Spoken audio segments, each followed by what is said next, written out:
What should we chat casually talk about? Well, I can go over the sort of the general idea of this system and kind of why I've done it, because I've Yeah. spoken to Fran about that many times. So I mean, yeah, I mean it all started back at that first podcast in whenever it was, August, September 2019. And I said I've always been sort of staggering the timers of the UV and the LED, etc., using separate timers. But I was always fed up with this. Oh, the sun is on or the sun is off. Even if you are gradually increasing the intensity because you're using um, like timers, so you get the heat and then the LEDs and whatever. But I just didn't like this on and off, and I thought there has to be a solution out there to gradually bring these on. So the initial idea was literally just to develop something that ramped something on, fixed, and then ramped off again. It's quite different. It's quite different to that now. um, and then I saw the idea developed, and I was like, yeah, surely I can build something into this that's seasonal, so it's still with sort of fixed in the day, but would automatically change from winter to summer to autumn or whatever. And then that morphed into, well, but actually every day is completely different length because you've got different sunrise, sunset times. So maybe I can build something like that into it as well. And then I thought, well, if I'm doing the LEDs, I may as well include the UV timer, the heat control, the even ventilation channels. I've got humidity channels, misting, rain, and all sorts. So it's somewhat morphed into this complete and utter monster that it is now. So I think the first prototype I wrote that just did the LEDs was about a couple hundred lines of code on an Arduino with a couple of relays. I'm currently about, I reckon, 65-70% complete on this prototype, and we're just in excess of 6,500 lines of code at the moment. Crazy. all in assembly language as well. So it's not like .NET developer, which is kind of what my background is as an engineer. I'm very much sort of Windows-based programming, so like websites and that sort of thing. Programming in C++ is very different, and I hadn't touched an Arduino or C++ code before I started this project. So, but I've got that engineering mindset where if I'm going to do it, I'm going to do it. So yeah, it was the engineer in me was like, yeah, this has got to be possible. I'm going to build something. Well, it's been funny to watch it snowball. Like you said, because I was kind of, you've always kept me in the loop of how you're going to do this. And it started off with, like you said, the ramping on and off. And then it just like every couple of months, you're like, oh, I got this other idea. And like it sends you on another massive tangent. But here's Fran. Now it cooks and cleans. Yeah, you don't have to do anything. I mean, yeah, I've lost track of how many times I've started from scratch. The code just becomes such a mess where I've morphed new things in and out and everything. And then eventually it's just like, yeah, it's probably just easier to just scrap the fourth of 5,000 lines of code I've written and just start again. So although it's probably about 6,500 lines of code at the moment, I've probably written in excess of probably 40,000 lines of code the amount of times I've completely rebuilt it. And that doesn't include all the GUI interface for it. That's completely separate. That's probably so why do you think, this is a question we always get all the time, in the aquarium hobby, that there is the ramping feature of, lots of different LED lights that have ramping on and off, and maybe Fran will have an answer to this as well. And so feel free to jump in if you do, but do you have any idea why that didn't exist in the reptile hobby, or doesn't exist? Probably the same reason tubs and racks still exist. Reluctance to move forward. Yeah. It's, I mean, I personally, I feel now that the hobby as it is at the moment is really making strides to push things forward. I mean, not just in sort of general consensus, but YouTube, like the likes of your channel, Liam's channel, Joe's channel, are really pushing what's best. And I think the key thing is to understand when we get it wrong, or understanding that, okay, there is actually a better way we can do this. And I think that the hobby as a general hasn't had that mindset. I mean, I know a lot of avid fish keepers, and their mindset is completely different. I don't get me wrong, the aquarium hobby is just as bitchy as the reptile hobby, absolutely. But they seem a lot more willing to sort of progress things and move forward. And it's not a matter of cost, because the aquarium hobby is probably the same cost-wise, if not more, than the reptile hobby. So I think it's just more sort of reluctance to move forward. But I think that mindset is changing quite rapidly at the moment. It's quite interesting to watch. Yeah. Well, why don't we get into this now? So for anybody that's in the room right now. This is very casual. These keeper chats are not super formal or anything. So feel free to jump in with any questions that you have at any time. And if you feel too guilty about interrupting Sam, which I don't think he'll mind if you do, but if you want to, if you feel like you don't want to, you can just use the raised hand feature on Zoom. There's just if you hit the reaction button, there's a raise hand, and you can see it on my screen there. It's just a little hand, and then we can come to you whenever there's a little space in there. But yeah, don't feel bad about jumping in and out. But if you're while we're listening, just maybe mute your mic. That way, if you do make a sound, it doesn't flip the recording to your screen, so we can keep it on Sam's screen, if that makes sense. Sounds good to me. So yeah, absolutely feel free to jump in, ask any questions. I will just start off by saying this is not yet finished. I think I've now got the full concept and the kind of the full idea. As far as having it implemented, I am facing some challenges for some parts of it, but the LED part, or the ambient lighting daylight part, is now fully complete, and I'm not rewriting that algorithm again. I've rewritten it probably 100,000 times, and I think I've got it to where I want it. The other thing to bear in mind, a lot of questions a lot of time I get asked is how accurate is this to real life? And I'm not trying to make it 100% accurate. This is what I would class as a generalized kind of simulation of a day in this particular area or whatever. So the brightness ramping of the day is not going to be 100%.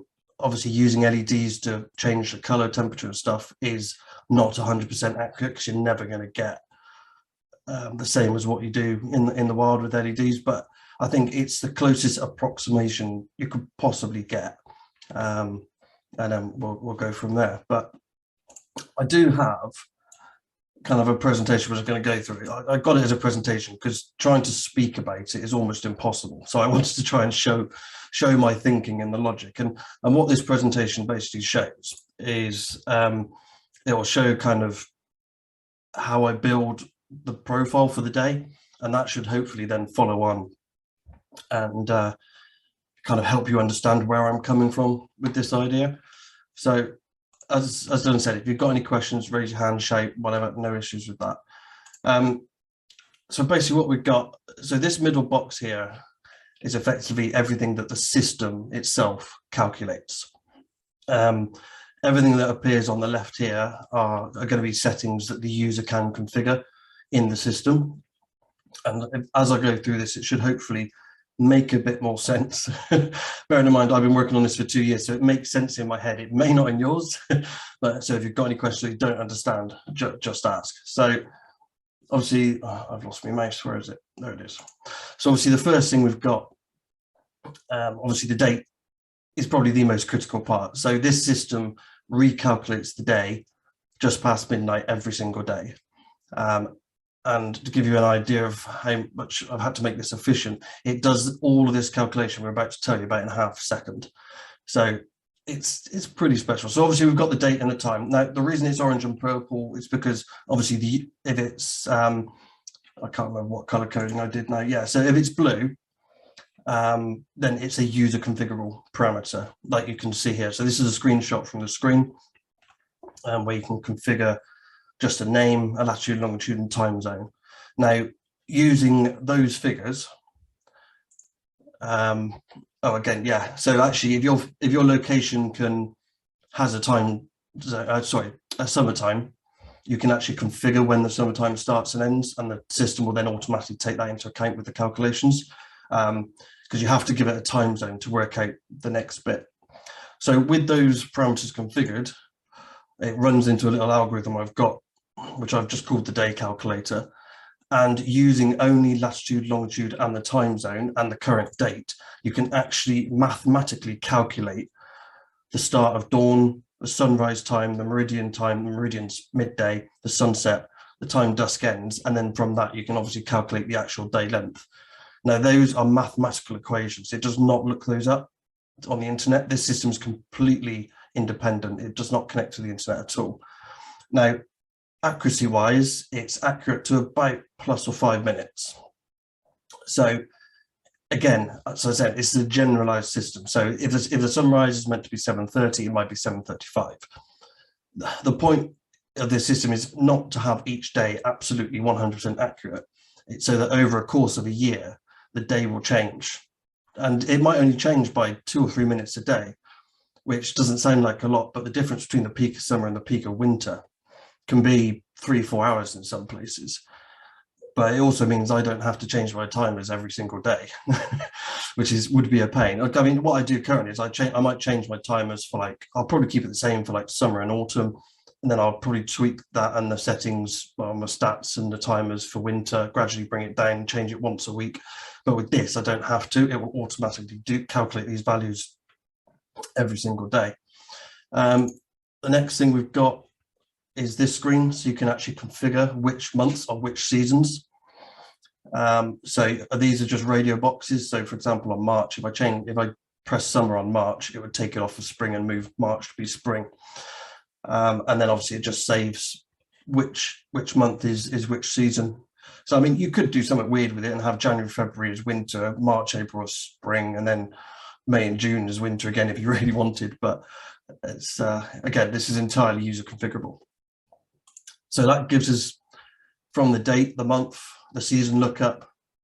So then we now know that that day is whatever season it is. So it could be spring, summer, and whatever else. The next bit we've got is the ambient lighting, which you can just see there.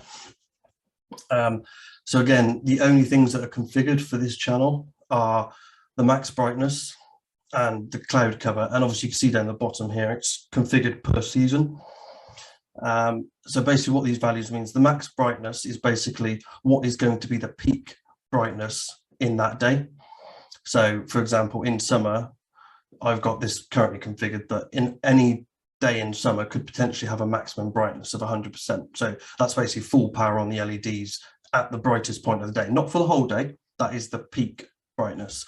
And then the cloud cover chance, which will make a bit more sense in a minute, is basically what is the percentage chance that that day will be cloudy. So obviously in a summer, you might have that percentage quite low. So for example, I've got it currently configured for 25% just because it makes the examples in a minute a bit easier to show. So what that means is when it calculates the day, it's going to basically work out or make a guess as to whether that day would be cloudy or not. And I will show that in a minute, so don't panic.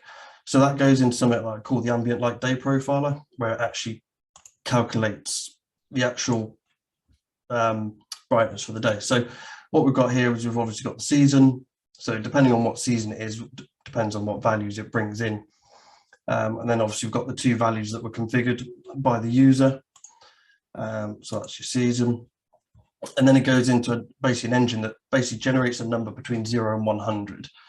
Now, the reason that's important is that cloud cover percentage is, say, let's say 25%. If it generates a number below 25%, it goes to what I call the cloud generation engine, which we'll come on to in a minute.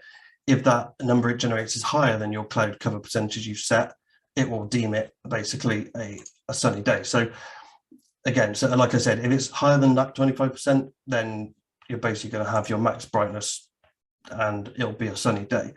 Now, if it's below that number, if I'm going too fast here, please say I'll slow down. But if you've got any questions, just carry on and I'll ask them away. So if the number this cloud chance randomizer generates is lower than your cloud cover percentage, i.e. it's a cloudy day, it then generates another number between 10 and 35. And what that basically then does is it drops the max brightness by the value that has been generated. And if the number generated is between 10 and 25%, it's a partially cloudy day. If it's between 25 and 35, it's a fully cloudy day. Now, if I show an actual example of how it calculates, it might make things a bit easier. So as you saw on the previous screen, summer is configured for 100% and 25%. So that then would generate a random number. In this case, it generates 65. So because it's 65, that means the peak brightness for that day is going to be 100%, and it's going to be a sunny day. So that then turns into your peak brightness and your cloud type value for that day. Now, again, this is recalculated once per day, every single day. Now, if that number that got generated happened to be 10, that's lower than your cloud chance cover. So then it will generate another number here. at the bottom in the brightness engine, which is generated 15. So in that case, that if you can't see this, I can I can talk it through, but basically what it will do is it will take, because it's generated 15, it will take whatever max brightness has been configured for that season and drop 15% off of it. So if it's 100, obviously it's going to be 85. If it's 90, it won't take 15 off, it will take 15% off. So, which is why I left it 100, because it makes the maths for the example a lot easier. So in essence, that's generated 15. So that's actually, so your peak brightness for that day will now be 85%, not 100. And it will deem it as a partially cloudy day. Now that comes again to play in a minute, which we'll see. If that number generated was 30, for example, then obviously your peak brightness for that day is now going to be 70%. And obviously then that's going to be a cloudy day. So now we know what our peak brightness is going to be for the day, and we know what our cloud type is going to be for the day. So it's either going to be a sunny day, partially cloudy day, or a cloudy day. Now, obviously, the higher cloud chance percentage you set, the more cloudy days you're going to have. And obviously, if it's a cloudy day, you've got a higher chance of it being partially cloudy than you have cloudy. I think it's like 15% there and 10% there. So that's how it works out, the ambient profile for the day. Now, as far as controlling that, I'll come on to that in a minute. But the next bit is the heating, which you see there. Excuse me. So the heating gets a bit more complicated still. But again, the only values the user has to configure is a maximum temperature and a minimum temperature. Now, this is a maximum and a minimum peak temperature. So this is basically how hot is going to be the hottest part of the day. So one day it might be 22 degrees, might be the highest point, and one day it might be 34. Now the values that are underneath with cloudy, partially cloudy, and sunny are not user configured. They are calculated by the heat control engine, which I'm about to come on to. So the heat day profiler, again, same principle. It pulls in the max and the min values from whatever season it is, so summer, autumn, whatever. And then it works out the difference. Now, the reason it works out the difference because it uses that in the calculations a bit later. So if you've got 40 here and 30 here, the difference is going to be 10. But again, I'll show an example in a minute. It then goes into the temp range calculator. Now, what that basically means, it will then pull in the cloud type. So if it's a sunny day, or if it's a partially cloudy day, or if it's a cloudy day based on the last setting, there's some rather complicated maths to work out which one to use, but I've simplified it here. So basically, if it's a sunny day, it's going to pull in the range, or it's going to pick a random temperature from the sunny range that you saw on the configuration screen. And same with partially cloudy, same with cloudy. And then, yeah, like I said, it just picks a random number from the range depending on whether the day is sunny, cloudy, or whatnot. So, and obviously, yeah, it pulls in the cloud type. Come on, go. There we go. So again, I'll walk through an example because obviously seeing numbers makes it a lot easier to understand. And trust me, it took me a while to get my head around it because I had to write it all. So yeah, it took a while. So again, like I said, your temperature difference is 10. So that basically makes those ranges. So if it's a sunny day, it's going to randomly pick a temperature between 40 and 45. If it's a partially cloudy day, it's going to be between 36 and 42. And if it's a cloudy day, it's going to be between 35 and 37. Now you notice those ranges overlap because you could potentially have a cooler sunny day or a warmer partially cloudy day. Doesn't necessarily mean they're not sort of static ranges. So you could have a partially cloudy day that ends up being warmer than a sunny day, but it'll be dimmer. So because cloud can actually insulate and create more heat. So that's kind of the thinking behind it.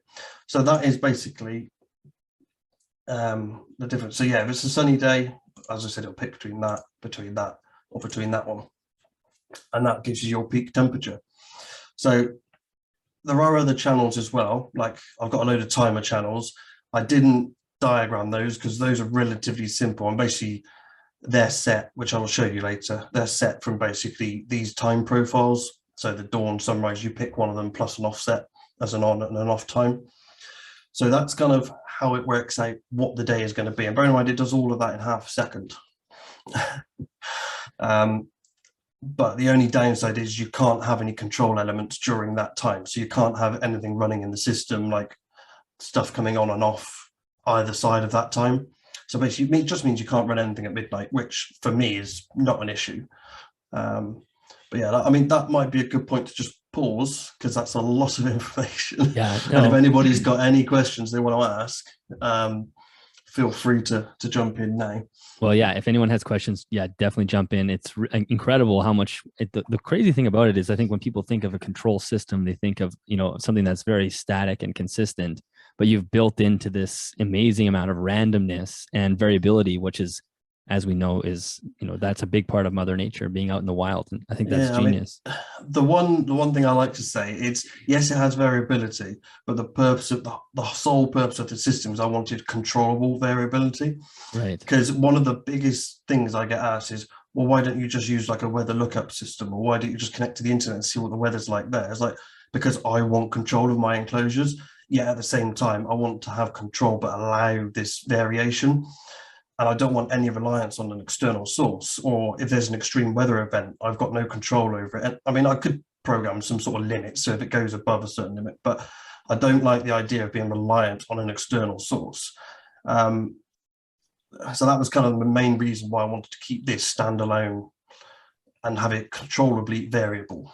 Well, and also not having it connected to the internet is so big. Like I like having my Wi-Fi plugs and whatnot, but one of the most annoying things about that is when the power goes out and the router turns off, everything gets destroyed, and lights come back on after as the router resets, and it can be kind of a pain. And that would probably be a nightmare if you lost internet connection, right? It would be a perpetual rebooting of the system. And I mean, there are fail safes, like you could sort of build backup settings in place if it loses connection, but I really didn't want to go down that route. I really wanted this to be independent and not have any reliance on anything external. So if anything goes wrong with it, it's in my control. So, yeah. Sorry, Dylan. No, go ahead. Go ahead. I really like, as someone who works outside, I go outside in the morning at like 6 o'clock in the morning, especially during winter. And the way you've described the insulation of the clouds and stuff like that you've taken that into account is really cool, because I'll notice that, like when I go outside in the morning, like if it's been raining the night before or something like that, it's really, really warm out. And like, I'll go out and like in a t-shirt and go to work for the morning. But then it's like when there's no clouds, it's a clear sky in the morning, it's absolutely frigid out. Like it'll be like close to 0 or -1 kind of thing. I really like that. I didn't expect that, like that level of like detail. Like obviously you're working very hard on this. I could see that from all of that you put in. But I like how like the little things like that are very, like you've taken that into account, which is good. Yeah, I mean, it's one of the most dangerous things about building a system like this yourself is you start building and then you think of something else to add, and then something else to add, and something else to add, and then something else to add. And Dylan knows this all too well, because me and Dylan speak quite frequently about this. And it's like every time I speak to him, it's like, oh, I've had this other idea, I'm going to add this in. Yeah. And you just see Dylan go like that. But another tangent, yeah. Yeah. I think I saw Fran pop up with a question. Fran, do you have a question? Oh, I think you're still on mute, but yeah, we could read it. It's just, she's asking about what the temperature is. Are you talking about ambient air temperature, or are you using a basking surface to measure? So, hi, Fran. I can see you. Yeah. To answer your question, it depends where you put the probe. Yes, I know. I was just thinking that 45 degrees is actually incredibly hot. It would kill anything if it was air. The values in there are just purely speculative. This system is not in use with any animals or anything like that. I mean, right, you know how I control my system. So for me personally, I embed a metal tube into my basking spot. So for me, all my temperatures are set on surface, not ambient air. That's just how I do it. But if you wanted to use it for air temperature, you could just put the probe like you would normally with any thermostat. So yeah, ignore the values. I mean, it's just a demo. It's kind of, they're not actual values, although to be fair, my desert iguanas are set at 55, well, almost 55, 60 surface temp, but that's because I measure by surface temp. Obviously you wouldn't have 60 degrees air temperature, because that would fry anything. So yeah, I mean, to answer your question strictly, it could be either. It depends where you that's where you put answered the it. probe. Yeah, thank you. Nice. Anybody else got any questions? Yeah, I've got a question. Of course you do. Yeah. So with either or, then you can put your probe in somewhere where it's not in direct radiation. You can control for air temperature. My question is, with bearded dragons in the wild, once it gets to a certain air temperature in winter, that's a trigger for them to start rousing after brumation. But if you're using it that way to control for air temperature to bring them out, and your basking spot is making this really hot basking surface, I don't know how natural that would be in winter to have like incredibly hot basking spot whilst trying to raise the air. Does that make sense? No, I know exactly what you mean. Again, it would be a matter of configuring the system to how you want to use it. So, for example, like my desert iguanas and stuff, because I mean, the room I'm sat in is my office and my reptile room, and it's a converted garage that doesn't have any insulation. So I'm sat here now, and it's actually 14 degrees. But for me, the species I keep, all being Arizona species or California desert iguana, scleropus and whatnot, they all brumate in their vibs. So I don't have to take them out and put them in a fridge, but I still have the LEDs on, I still have the UV on, I still have the heat on, but their surface temperature is set to like 20, 25 degrees.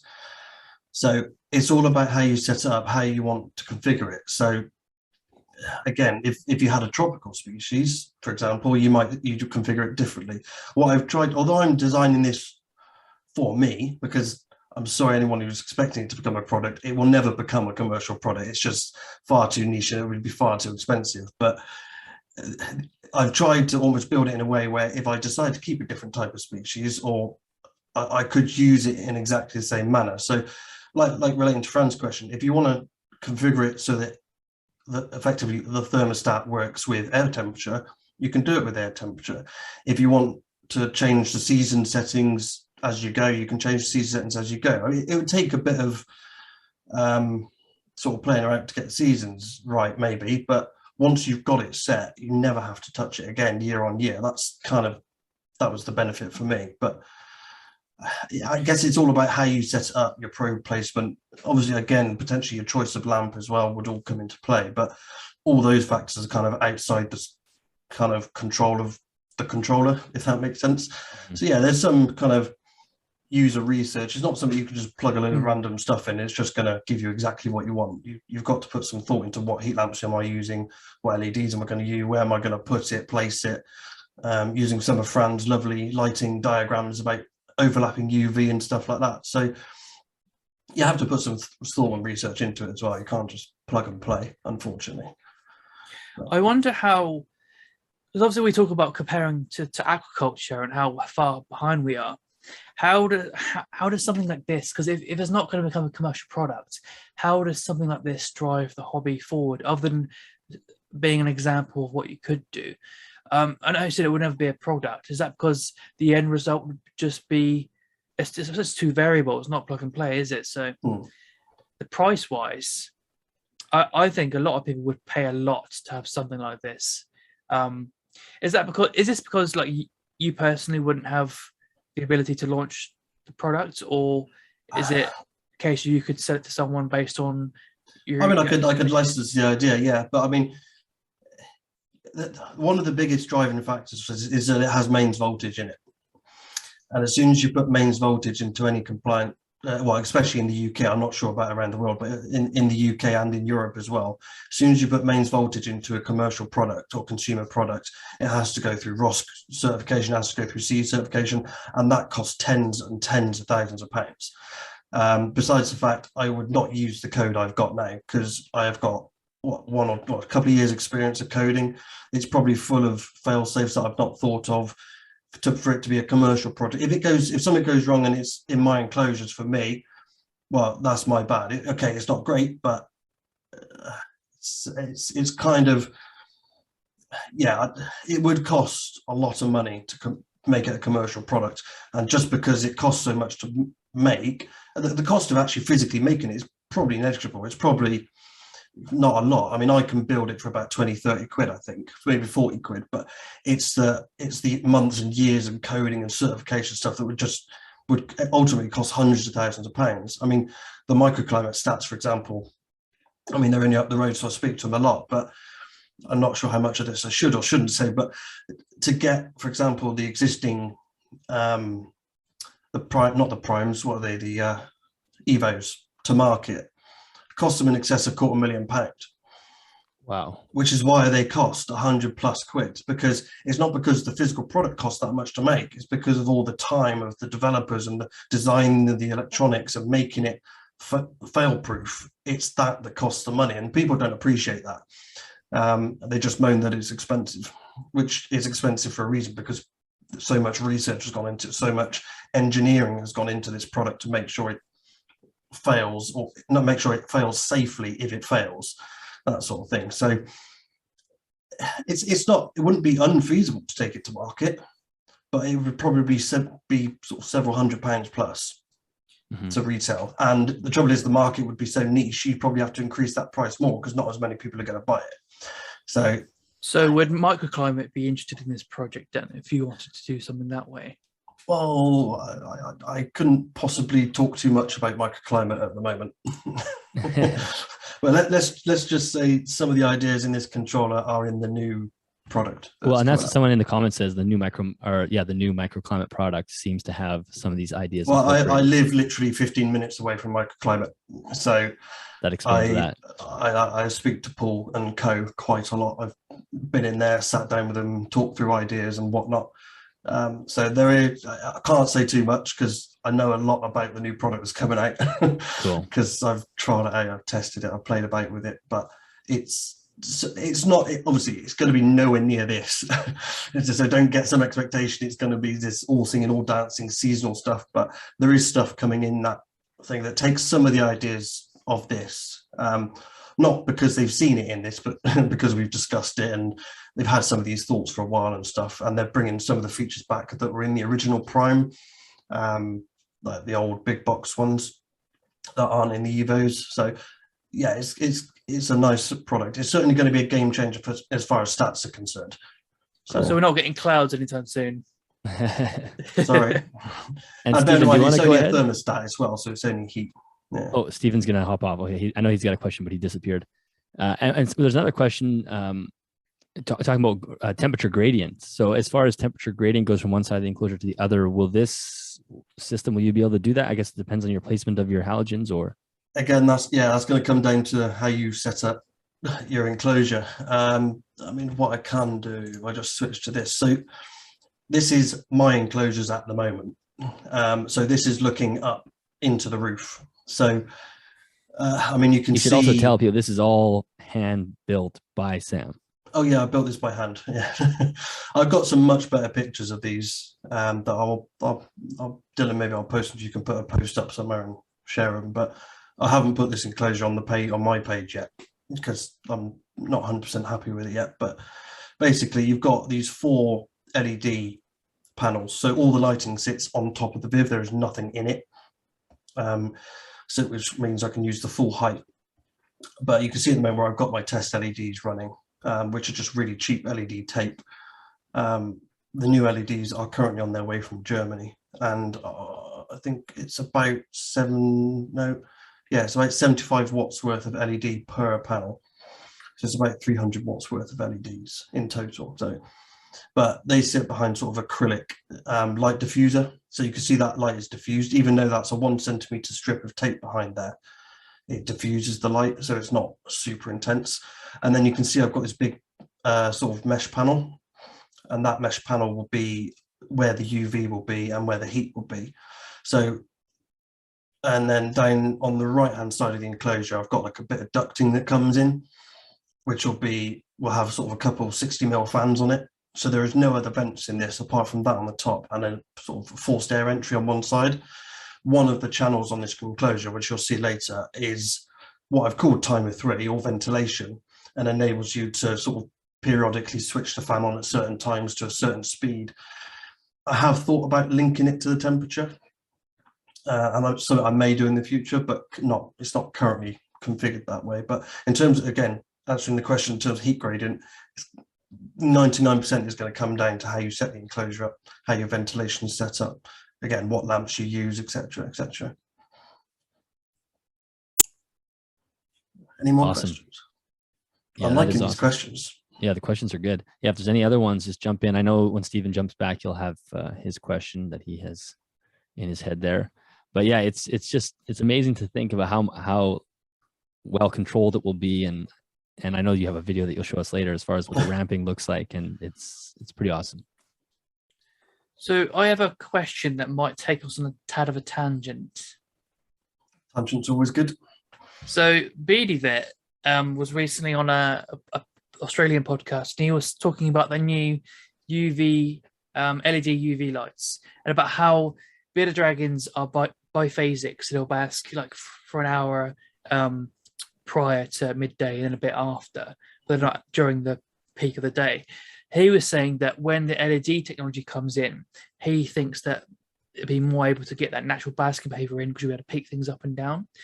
Question is how close can we get with this to getting out that natural biphasic basking behavior? Is it more important to have, this is a question for Fran as well, I suppose, is it more important to have their preferred optimal like levels of UVI, like 4 throughout the day, or is it better to have things ramp up a bit midday to be slightly higher and then come down again to try and get that natural behavior? At what point is it negligible to take things that far, if that makes sense? How far does it go before it's not even worth going?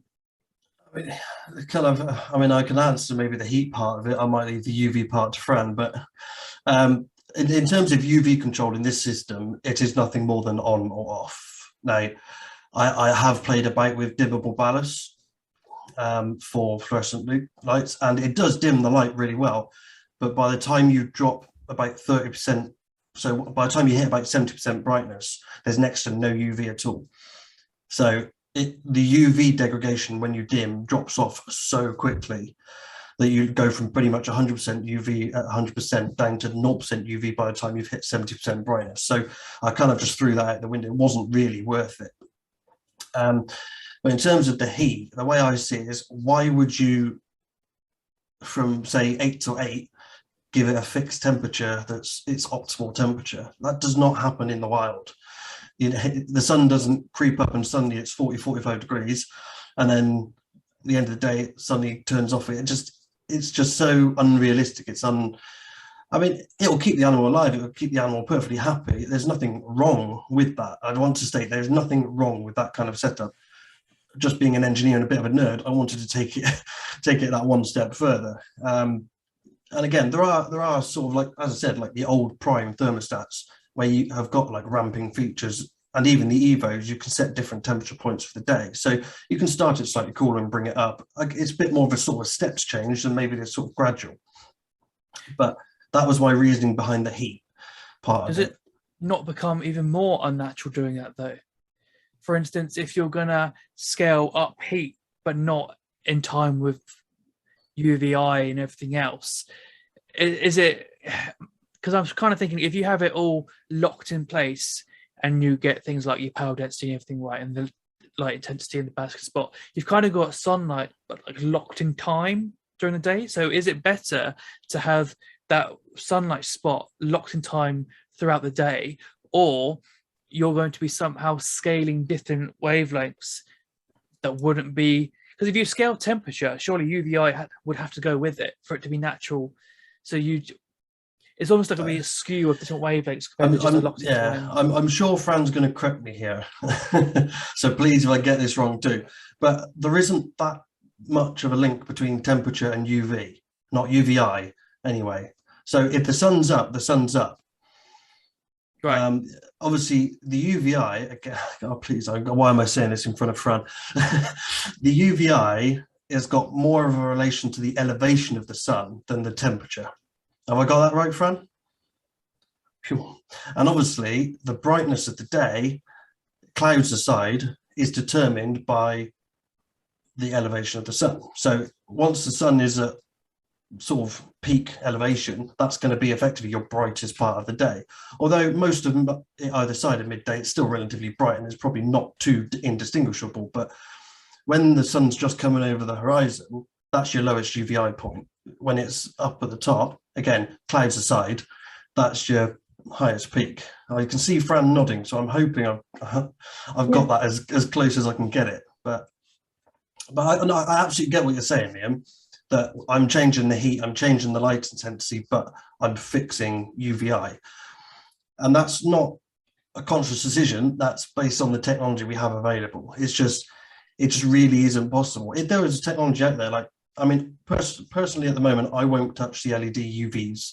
Not because I don't trust them. I don't think they're any good. I just don't think they've been around long enough to really prove them out to a point where I'd be happy to use them. I'm not in any way saying they're bad or good. Just personally, I like things to have been proven for a bit longer before I consider using them. So if they become dimmable, and again, the UVI drop off isn't too bad, I might consider tying that in with how I ramp the heat, etc. But right now, with technology that is available, it just really isn't possible.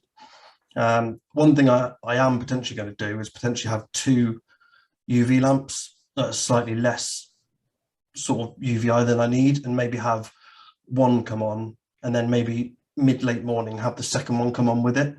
So it'll still be a bit of a step change in UV, but you're not going to get this ramping. The technology just doesn't exist to currently do that. Otherwise, I'd have probably already been doing it. It is a kind of a naive question, but say you've got the lower one and then the other one. When they come on, you're going to have them both add up at the back together. What I mean, I would have 2 with a lower UVI. So when they're both on, that is your maximum UVI for that creature. So for the desert iguanas, for example, I use a 14% tube. So I might have, let's say, 2, probably 6% or something like that. So that might give me a 12 total, but depending on placement. But I would plan it personally so that when I've got both on, that is my max UVI for that day. Because early in the morning, you're not going to have your max UVI. And towards the end of the day, you're not going to have your max UVI. So the fact it's lower, it doesn't really matter. Yeah, because that was something I was going to play around with timers, because you could technically do that. But how do you calculate what they're going to add up to? That's what I don't know. Well, And imagine you and Fran Yeah, additive. it is completely additive. If you've got 2 areas, if you've got 2 lamps overlapping, the beams are overlapping, you just add the UV from one and then the UV from the other. But I disagree that they're not dimmable, because I've got a unit out there that dims them steadily from 30% up to 100% in whatever stage you want, 5 degree integrals. It just depends on the type of dimmer you've got. I was going to say, so when you're dimming from 30 to 100%, is that purely in its light output? How does that affect UVI? No, I'm talking about the UVI. It's okay. We might have to have a little chat then, I think. Yeah, because it's a really nice setup. It was designed by the people making the Equity, the Basque Zone people, and it costs them an absolute fortune to design it. I mean, this is the problem with all these things, but it has a very nice programmer that you can program. You can completely program the increase in heat and the increase in visible light and UV, and the UV is a very steady change. You can just tell when it goes up a pip if you're watching it and staring at it like I do, and you can see the little flick when it increases the power. But yeah, it's really nice. So it sounds like it could be possible, and I just need to it is possible, find the right. But I think you have to have the right ballast, because that's the trick. I'm sure is to get the right ballast.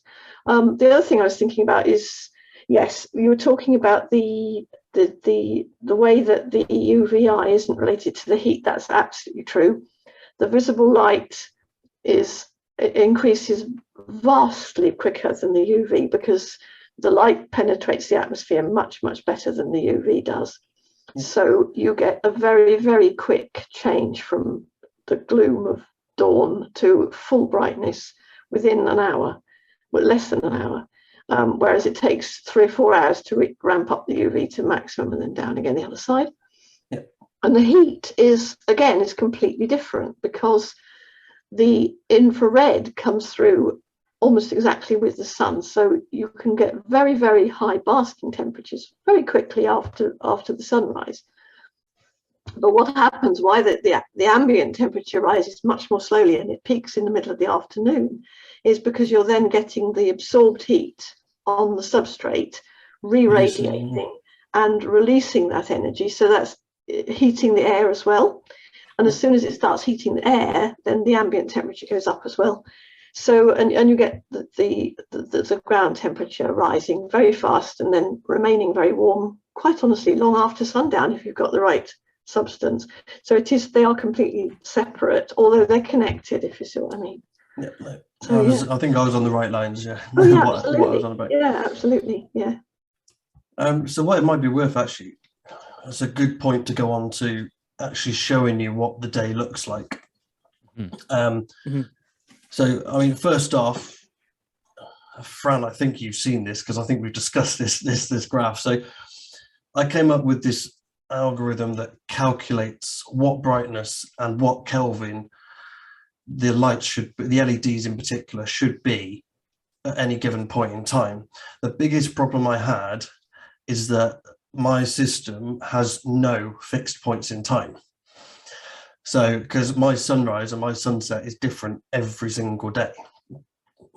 So it couldn't mean like, I couldn't say like, I couldn't configure a time to say, right, at 8 o'clock, it needs to be this, at 9 o'clock, it needs to be this. And that was my biggest headache. So I had to make a slight compromise in that the way I do the calculation is based on the percentage of the day that has passed, which is what this graph is. So along the bottom is basically 0 to 100%. 0 being sunrise and sunset being 100%. Now you'll notice that sunrise and sunset, the brightness is at 5%. Now the reason being is because between dawn start and sunrise, it goes from 0 to 5%. And then at the other end, from sunset to dawn, or to the end of dusk, it goes from 5% back down to 0. And between those times is always 2700 Kelvin. It's as low as it could possibly go. But you'll notice, as Fran was saying, the brightness ramps really quickly. So, I mean, I can't work out what this is. So, yeah, I mean, pretty much once about 10% of the day has passed, we're at 60% brightness. So it ramps up really quickly. But not only does the brightness change, the color temperature changes from 2700 through to 6,500. So basically the way my LED system works is there's basically 2 LED strips that sit next to each other. One is a 2700 and one is a 6500.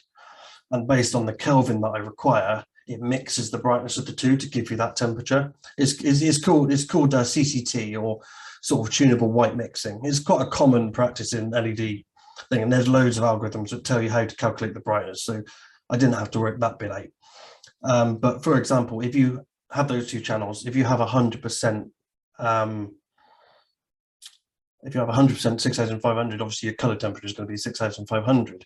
If you have 50% of each, your Kelvin is going to be approximately, I have to say approximately because it's not going to be 100% accurate, your Kelvin is going to be roughly 4,500 because you're mixing 50% 2,700 and 50% 6,500, which gives you sort of a mean average color temperature. Now, you have to have some kind of diffuser, which is why I've got those LED diffusers, because if you just had them plonked straight on the ceiling with the LEDs exposed, you're not going to get that merge of the color, which you will see in a minute, but don't panic. So what this actually is, that yellow line, I don't know how well you can see it, but the yellow line is the Excel calculated formula, which is up here, believe it or not, which is kind of what I wanted to emulate in the Arduino. The white line, which obviously is not quite as smooth, but the white line are the actual values that my system produced in terms of brightness. So it took about, I think I've rewritten this algorithm at least 10 times. And it now is as close as I'm going to get it. I think I'm not touching it. I'm not changing it. I've written it far too many times. But what I will now do is just show you what that actually looks like. So I recorded a video about 1 o'clock yesterday morning because I wanted the room completely pitch black. And I will preempt this with, it is really hard to film changing light. So I had to fix a focus, I had to fix the exposure, I had to fix as much as I could. This looks 100 times better in person. You will also see some slight flickering on the video. That's not visible to the human eye, and it's more because I'm using really cheap tapes to do this, which are kind of not ideal, but it gives you an idea. So just prepare. So when I switch the screens, it will start straight away. I've also got a cutout of the actual screen as well, so you should be able to see the change. So here we go. So you can see here the time is changing. And you can see the two graphs are pointing at what the Kelvin and what the brightness is. So this is basically, I simulated a whole day from sunrise to sunset, those times there. I think it took just over a minute. So obviously these changes you're seeing are the whole day. So, but you're seeing it compressed into a minute. So you can actually see these changes. You won't really probably notice the changes that much if you stared at it all day. Obviously, if you come in first thing in the morning, come in at midday, the colors are going to look quite different, because obviously in the morning and the afternoon, it's going to be a lot sort of there. And then you can see it start ramping back down. So you see the brightness is dropping fairly slowly. But once we get to about an hour before, you'll notice that as soon as it hits 60%, it will drop a lot more rapidly. And then you can see the colors starting to change, and you can see it really sort of starting to dim back down, and then eventually it will hit naught, and then you're back to nighttime. So that's how it works. This is just going to loop over and over now. But so that's kind of a visual indication of what it does. Now, bear in mind, I only have one test module in this, which equals about, I think it's 25 watts of LED. There's going to be 300 watts of LED in this thing when I finished. But you've got to bear in mind, it's only going to be putting out full power for a very short part of the day. So when you can see from the brightness is how much power. When it's at 100%, I'm on brightness 100%, which is full power on one half of the LEDs. So although I've got two channels, the combined power between the two is only ever going to be 100%. It won't be 200%. So because you're never going to have both channels on at 100%, because that won't be 6,500, won't be 2,700. It'll be 4,500, which you'll never get at peak brightness. So that's kind of a very crude visual indication, and I promise you it looks 100 times better in person. You don't get obviously the flickering and the stuff like that. But Fran, what do you think? Because I think that's the first time you've actually seen it. I know we've spoken about it a lot, but yeah, trying to record that was an absolute pain in the arse. And I ended up actually, my GoPro couldn't do it. I ended up actually just using my iPhone. Because the GoPro just kept changing focus, changing ISO, and I couldn't be bothered, so I just set my phone up and recorded it. But so yeah, that's kind of visually what it looks like. Yeah, I love the way that looks. It's incredible, and especially when you get into the dawn and dusk, it just adds such a cool element. Now, when you get to 300 watts, how bright is that going to be? Is there going to be? Do you think that's going to be too much glare for the animals, or? So the LEDs that are on their way from Germany as we speak, which were custom made, by the way, of course. Well, I designed the array and they're being built and they're being shipped, and they got shipped and they arrived in the UK this morning. So they should be delivered on Monday, hopefully, fingers crossed. The spec of them, if we talk about them in pairs, so a pair is a 2,700 and 6,500, there is 4 pairs. Each one of those pairs at 100% brightness will be in the region of 7 to 9,000 lumens. So you're talking about 20 to 25,000 lumens of LEDs. But you got to bear in mind the diffuser will take out about 15 to 20% of that. So it's going to, I reckon, it's somewhere in the region of 18 to 20,000 lumens. It'll be at full brightness, 100%. That's amazing. It's going to be bright in here, that's for sure. Yeah. Well, yeah. How many enclosures will eventually? So yeah, so I'm kind of in the massive remodel, sort of long-term 2-3 year project in this room. But these are the new enclosures I'm building. I mean, that's 1.5 meters wide by 70 deep and 70 tall, but all the lighting is on top. Because that helps with the ambient heat, because those LEDs are going to pack out quite a bit of heat. So they're on the backed on aluminium heat sinks, but that's all above the Viv, and the gaps between the Vivs have all got their own ventilation extraction out of the room. There will be 8 of those in this room eventually. Yeah, you're gonna need sunglasses. I've only built the there. one so far. Well, that's the other thing, because it's all on top. The only time I'm going to see the LEDs is via the diffuser. Right. And obviously, the little lip at the top. I mean, the height of these Vivs in the room has been designed so that when I'm sat, because I'm sat on my desk, this is all behind me against the back wall. When I'm sat on my desk, the height of the racks I built for these Vivs is designed so that I will never have direct line of sight to the to those panels. And when I'm stood up, my eye line will basically be between the 2 Vivs. Oh no, sorry, it'll be halfway through the top Viv, but I'll be tall enough that I won't see directly at the LEDs. So, I mean, that's obviously outside of this controller, but that's kind of what the plan is. Oh, actually, you could see that. That's that little ventilation slot I was on about earlier on, which is just like an L-shaped, and it's got some fans that come out the front. But yeah, so these racks will be clad in sort of like reclaimed pallets. That's the idea anyway. So the only openings I will see will be the Viv. So the gaps between the Vivs where it's going to be massively bright, they will be completely shielded. I won't see them. And they will have shielding between Vivs as well. They'll be insulated between the Vivs. And I say each gap will have its own extraction out of the room eventually. I say this is like a 2-3 year project. I've kind of kicked off this year because I don't have enough projects. So I thought we'd start a few more. So one thing that I'm not sure if you mentioned, but as far as let's say you have all these 8 Vivs set up, the controller, like do you need a different controller for each one, like a different board, or can that thing? Oh, you do. Okay. Yeah. So currently it's basically the controller is 1 Viv. I mean, I guess in theory, the outputs you could potentially split to multiple Vivs if you wanted to. I mean, there's draw limitations on this, but with my current anticipated setup for these Vivs, each of these controllers is probably going to push through close to 800 watts of what it's controlling, not itself. So I think it's about 300 watts of that for heat. And then there's about 300 watts for LEDs, and then there's all the various relays for the UV and the fog machine or rain machine or whatever might plug into. I think 800 watts is more than enough for one controller. So yeah, it will be 1 per Viv. I mean, there would be nothing stopping me building sort of a control system, but PC based. Right. So I might build like a web interface for this where I can go in and configure like I can connect to each one and configure it. But that'll come later on. Well, let's get this thing bloody working first.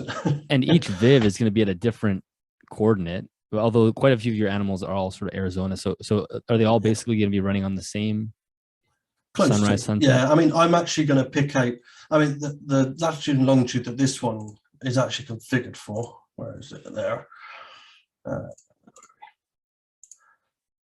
So this location here is actually one of the national parks outside of Tucson where I personally found desert iguanas.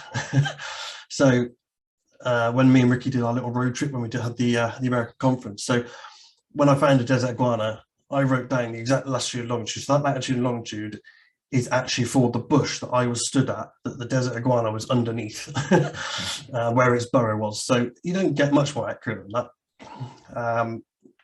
I mean, there's some sort of limited limitations. So I can only have 4 decimal places on the latitude and longitude, but it's good enough. But yeah, I mean, I'll probably configure it to that point. But given that most of my animals, as you said, are from a relatively similar area, there's not going to be too much difference between things. I mean, I've got the Mexican rosy, which will be a bit further south, just to probably cross the border in sort of a Mexico that long, but it's not going to be too different. Well, and the other thing is being in a garage, and we talked about this when you were on the podcast last year, is you don't have any filtered light coming in from outside or anything. It's literally black in there.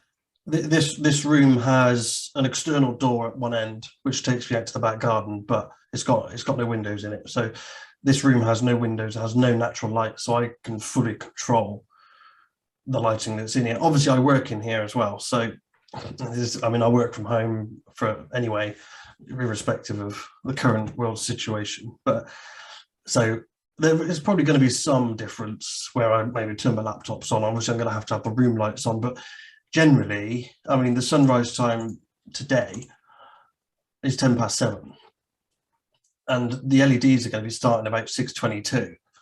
So it's the likelihood of me being up and working before that is very slim. Let's be completely honest.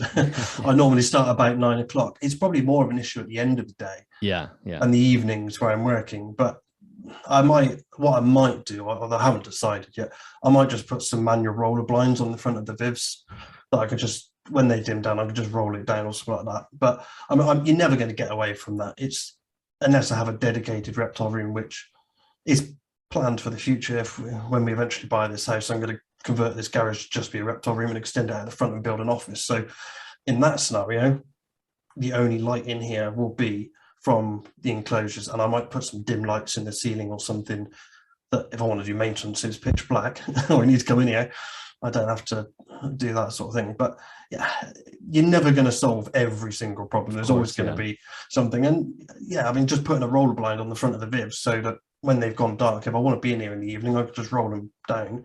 They're still going to get a bit of ambient light, but at least they're not going to have light shining bright in there at the moment. So I feel sorry for them now, because obviously I've got the ring light here and I've got 2 massive lights behind me on the green screen. So they're all in here in winter thinking, God, it's bright in here, but I'm sure they'll cope temporarily. Now, Stephen, did you want to ask your question, or I see you, I'm not sure if you want to unmute. Now, is he? Yeah, he's back. Oh, but he might be, oh, there he goes. Hey, yeah. So I just had a question, just to throw one more wrinkle into Sam's grand design. One thing that I noticed with my Rosie is I get natural light in my room, but the sun only shines directly in it right at the end of summer. And it seems that every time that the sun shines into the room and actually hits his enclosure, that's when he goes off feed each year for the winter. And so I was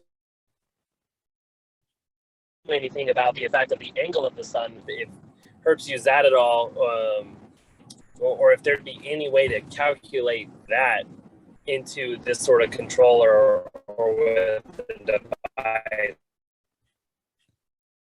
We're starting to lose you a little bit, Stephen. You're getting a little bit robotic, but I think the question is basically I got the gist of it. Yeah. This system actually already calculates the elevation of the sun. So that feature is already here. And now the reason it is because it uses the elevation of the sun to determine the start of dawn and the end of dusk.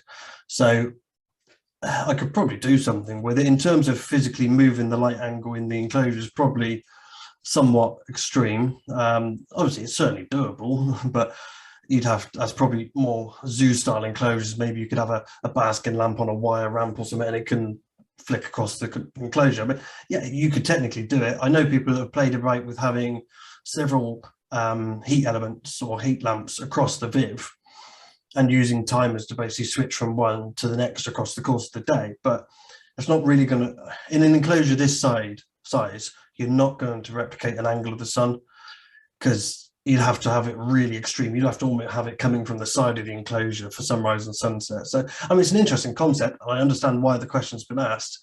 But yeah, I think practically, realistically, it's probably too difficult. I mean, in terms of maybe tweaking the temperature based on the elevation, that's probably doable with this controller, because I already calculate what elevation the sun is depending on what the date and the time is. So it would certainly be something that could be done. Yeah, absolutely. Yeah. Well, yeah, I guess, and I assume that the reptiles do have some cues based off of the actual angle of the sun. But yeah, it would be quite another feat to actually design a system that has moving lights as well. Yeah, please don't put that in other Sam's ideas. Do not, because I'll start trying to build it. Yeah. The only other thing I was going to do is I was going to take you through the interface in a bit more detail. So what you're seeing here is the actual screen on the live system that's running, but instead of using the actual touch screen, I'm running the screen into a simulator on my computer. So, I mean, you saw me moving it about and controlling it, but this is controlling the actual live system. So you can see, obviously, because of the time of day, obviously everything's off at the moment. But I mean, if we were to, let's just say, change the time, please work. There we go. It's already calculated, and there you go. It's already straight away calculated what the Kelvin and what the brightness is for that time of day that we've just changed it to. And that's although a live for some shot reason, underneath, right? Although the clock hasn't changed at the top. Oops. Okay, there's a few bugs in the system I need to fix, but I mean, it has changed the time, I think. Yeah, it has changed the time to 13:09. It's just, you know, that'll update in the next minute. So yeah, it's so basically whenever you change certain settings, so if you change the location, if you change the time, if you change any of the parameters for the ambient light or the heating stuff, it recalculates the day. So it knows then straight away, oh, well, something's changed. I need to recalculate my day because I might be on a new location. You might have changed what? So it might suddenly change from being cloudy to sunny because it's gone through that randomization process. But the number of times you're going to configure this during the day is probably limited. You probably, once it's set up, you're just going to leave it. And if it resets once, then well, so be it. Not the end of the world. But yeah, I mean, that's how quickly it can recalculate itself. And now this will just, so obviously now it thinks it's 13:10 in the afternoon in Tucson, but 13:10 in my time. And that was one of the other hardest parts, I was trying to replicate a time zone that I was not in. Mm-hmm. So what I had to do is effectively take the current time here, offset that time to be whatever time it would be in the time zone that I've configured for that location, do the calculations based on that time, and then morph those times back to the it's like a UK time, GMT, so that sunrise at Arizona at 7:10, for example, would be sunrise at 7:10 in the UK. Because that was incredibly difficult because all the sunrise sunset times use the time zone for their calculations. So yeah, that took me a lot of headaches. And this system will automatically change the time for DST as well, which is one of my biggest bugbears on thermostats, is having to go in and change it by an hour twice a year. Yeah, so annoying. We just had to do that last week, and it's just like go around every outlet. Yeah, so I mean, this is the interface. The only bit I haven't talked about is this bit, which you saw earlier, and this is just for information. So I can go in and I can look at what the times are for today. I can also see what they were yesterday, and I can see what they are tomorrow. So you can see what I mean by the length of day. Like yesterday was 10 hours and 9 minutes. Today is only 10 hours and 8. Tomorrow is only 10 and 8. But that kind of gradually changes. And I think the biggest change I've seen is really in sort of when summer starts to ramp up, and it might be 4 or 5 minutes change in a day. So it's that gradual day length change that I'm really interested to see how they sort of react with when I eventually get some animals in this kind of system. So yeah, we've gone through date time, location, displays, relevant heating. So the only ones I haven't really talked about are these timer channels. So as I said, with the UV at the moment, it's very much on or off. But the way I've configured it is that I can turn it on at any of those predefined time points with an offset of up to plus or minus 45 minutes. So my current thinking is I'm going to turn it on at sunrise plus 45 minutes, because at that point, the LEDs are already going to be sort of 50–60% brightness. So the jump change in brightness is not going to be as impactful as if I turned it on at sunrise. And obviously, coming back to, I guess, Liam's comment earlier, that it also means I'm not putting out max UV at the beginning of the day. So, and again, you can configure this up to plus or minus 60 minutes, I think. Yeah, 60 minutes. Again, I can change that. I could do it plus or minus 2 hours if I wanted, but I didn't really feel anything more than 60 minutes was worth it. I mean, if you really wanted, you could have meridian, which is midday, come plus minus an hour.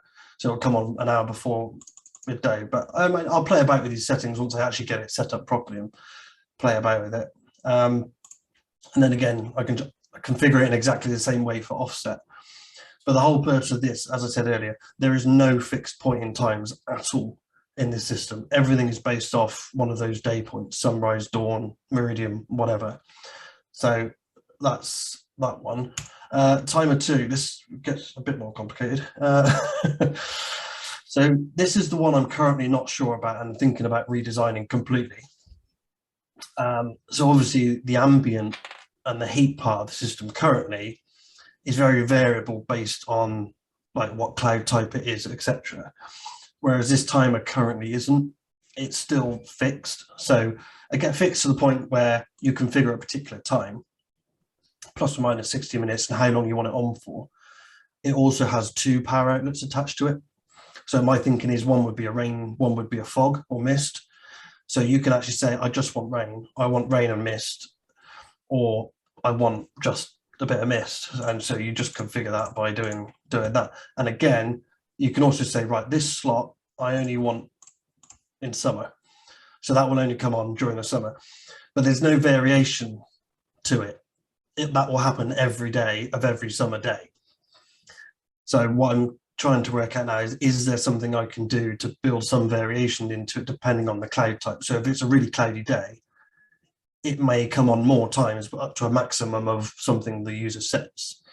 So for example, if it's a cloudy day, you can rain up to 3 times a day, for example. Or if it's a really sunny day, don't rain at all if it's in the summer, for example.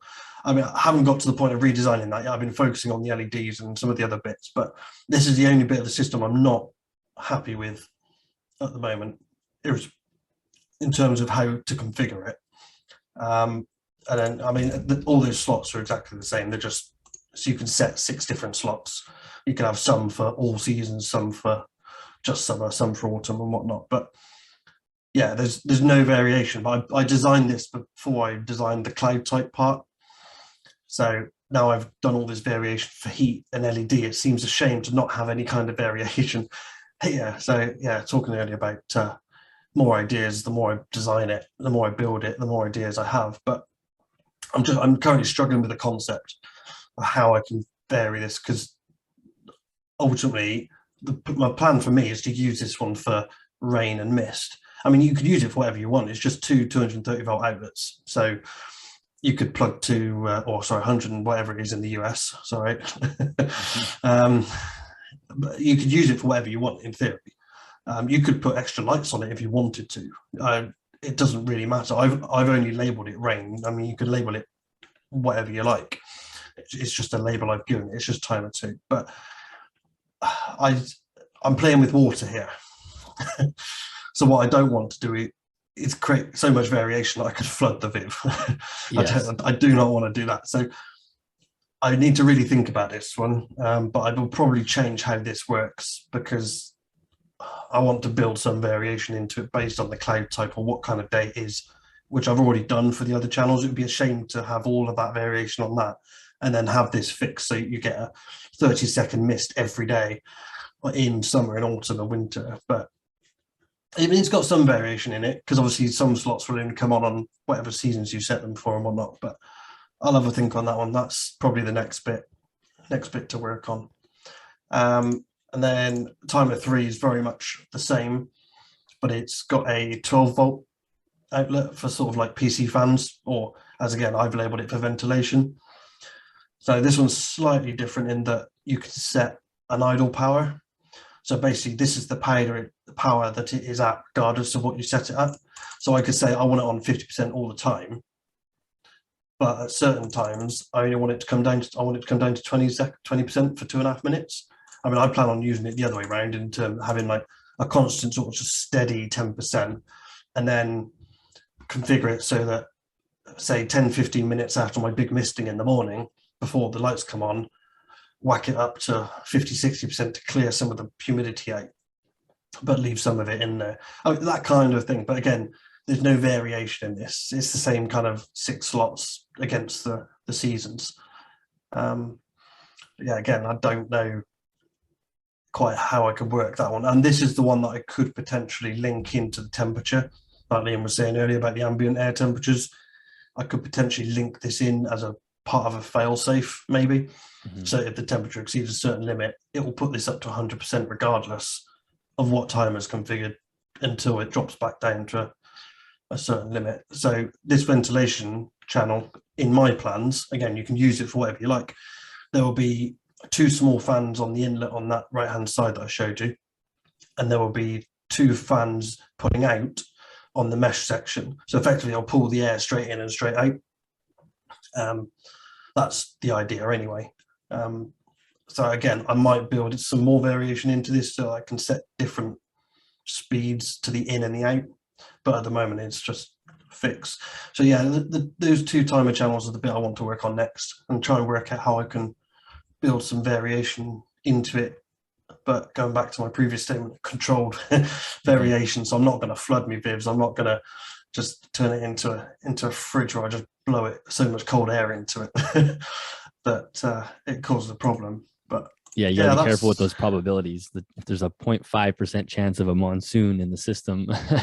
Well, exactly my point. I mean, the configuration would be sort of, you would set a fixed duration. Right. No, this is kind of loose thinking now. You'd set like a fixed duration, like 1 minute, but you would set max occurrences. So for example, in winter, you might set, okay, for this 1 minute slot on a partially cloudy day, you could trigger up to 2 times a day. Doesn't mean it will be 2 times a day. It could be 1, it could be 0, but you can trigger up to 2 times a day and 1 minute each time. Again, this is just thinking on the fly and kind of some of the stuff I've been thinking about recently. Or the summer, you could set that exact same slot to be 0. So you know that slot is not going to trigger in summer, but it might in winter, it might in, or up to 2 times. But again, vary it based on the sort of cloud type. That's the idea, the thinking. How well that works, I don't know. I'd have to test it, but there's lots to, there's so many little things. I keep going, oh, I wonder if, or what if, and I think, no, I have to just stop and focus, which is why my code ended up such a mess at the beginning of this year. And I basically scrapped everything and started from scratch again, and built it in a much more, should we say, controlled manner. Yeah, because I remember last time, or this time last year, we had you on the podcast and you walked through it all, and then literally like the day after I hit publish, you emailed or you sent me a message and you were like, "I have rethought everything. Everything I showed you on the podcast is now shredded, and we've just completely changed the way you're doing it." But yeah, because that was the old GUI as well, wasn't it? Yeah, I think, yeah. Because I think I completely rebuilt the GUI that week you released that podcast. Yeah. To this new GUI. So I mean, this is a 10-inch touchscreen, so it's a nice big visual screen. And yeah, I completely rewrote the ambient control, completely rewrote the whole cloud type. I effectively scrapped everything and started from scratch just as you released it and went, look at this great system and what it does. I'm like, yeah, well, it doesn't do any of that anymore. I mean, the ideas are all the same. Yeah, they've been built on, but yeah, it's very much evolving. Well, it is, like I said, first. It's easily the most impressive DIY thing I think anyone's done in the reptile hobby. It's just incredible that you put this together, and the amount of work, like 2.5 years, like 2.5 years ago, you told me this idea and it's still plugging away at it. It's insane. So it's super exciting to see it come together. I don't know if anyone else has other questions about it too. They just feel free to jump in. Yeah, please do. Compare this to racks. It's just like opposite ends. Hey, look at this extra door I can put on our extra tub we can sneak in here. Or an extra divider. Yeah. A cup that holds the water dish. I wonder how beneficial it would be if, for the image of the hobby, if it was more known that this existed. So, because you see like all these like anti-papers and stuff saying, oh, even zoos can't look after reptiles and stuff.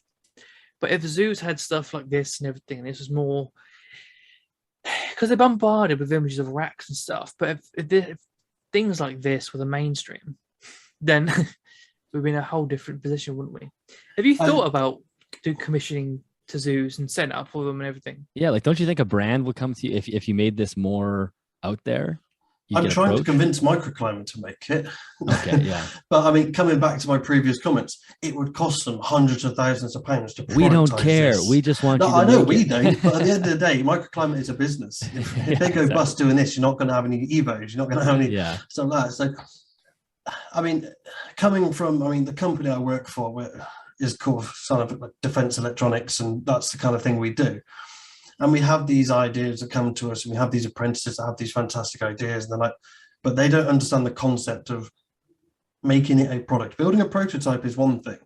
Turning that to a commercial product is a very, very different kettle of fish. If this didn't have mains power in it, and it was anything up to sort of 24 volts, it wouldn't be an issue. because you don't need your CE, you don't need your ROSC, you don't need any of that safety certification. Now, all of that certification has to be external. You can't do it yourself. Screw safety. Let me burn my house down.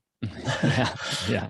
I mean, there is nothing stopping me making this open source and giving it away to people, but I certainly will not do that until I am 100% happy with it, and I've tested it with my own animals eventually, because I do not want the responsibility of something going horribly wrong.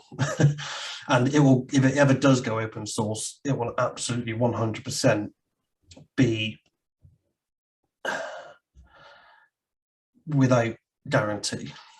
I won't guarantee it, because I wouldn't be comfortable doing it. If I was an electronics engineer, which I'm not, I'm an IT consultant type engineer. If I was an electronics engineer and I had decades of coding experience and electronics design and made this open source, I would be a lot more comfortable. But I am not. I would still class myself as a novice, maybe an intermediate now. But the fact I hadn't touched electronics at all, I hadn't touched C++ coding, I hadn't touched using next-gen screens and all the stuff that you see in this until probably about a week before we did the first podcast back in 2019 in August. So I have learned as I've gone along. A very steep learning curve. I think it was almost vertical, but I've made mistakes along the way.